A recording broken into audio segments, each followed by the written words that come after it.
ایرو رژیما اولدارا ایرانی سزای داروکنی بسر دو ولاتی و خباتکاری برخوردنا جمهوری و شورش جین امینی بناو محمد مهدی کرمی تمن 22 سالی و خلق بیجار و سید محمد حسینی تمن 39 سالی ده سپاند بیکو داوین هفدیتن به مالبات خوره بکن. ناوندا راگهاندنا دزگاه دادوری کومارا اسلامیه ایران راگهاند کو ایرو سرس به سزای سیداردان بسر دو کسان به ناو محمد مهدی کرمی و سید محمد حسینی ده هات بجی کرن لی نوچیان وان آمجه بجه بجی کرنا سزای دروکنا وان هر دو خباتکاران نکر. د دوسیا دادگاه کرنا وان هر دو چالکوانان ده بیکو بجداری کرنا وان سزا بسر وان ده هات سپاندن لدادگاهی بیکو چه پیوان نافخوی ایرانی لدادگاهی لبرچاو بگرن و مافی ورگرتنا پارێزەران جی ندا هر دو هاولاتیان.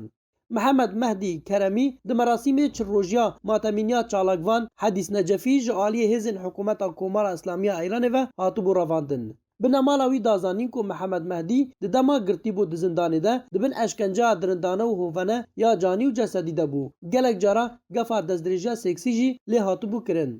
محمد مهدی کرمی تمن 22 سالیه خلک گنده کوتانی خوارو سر بشار بیجار و شینی آذر آباد لشار کرج بو او جوانکی کرده و لبوار ورزش ده چالاک بو چندین میدالیا لسر آستا پارزگه و لسرانسری ایرانی به دست و آنی بو. آزاد خسرو ناجم تمن 41 ساله و خلک باجار مهاباته او جی روژا سیشمه جعالی هزین حکومت و هاتبو رواندن و حتی نهاجه و چانویساوی جی ندیارن. دکتر محسن سهرابی ورزشکار خلک شار بوکانه و پزشکل نخوشخانه کوسریا شار سنه پشتی تمام کنا کاریویل نخوشخانه درکتنا ویژه نخوشخانه جعالی هزین اطلاعات حکومت و هاتیا رواندن و چانویسا نابوری حتی نها ندیاره. محسن سهرابی ورزشکار لجوانیا و لپیشبرگی لسر آستا والد سرکفتن به دست و آنینو هر وسا نابوری اندام دسته دامزرینر رخراوا خیرخوازی یا تیشک مهری زاروکا نل شار سنه تاوی کو هفته اک لسر روادنا ویرا درباز بو لیهجی جهو چانویسا وی ندیارو دیفچونا مالباتا ویجی به انجامه.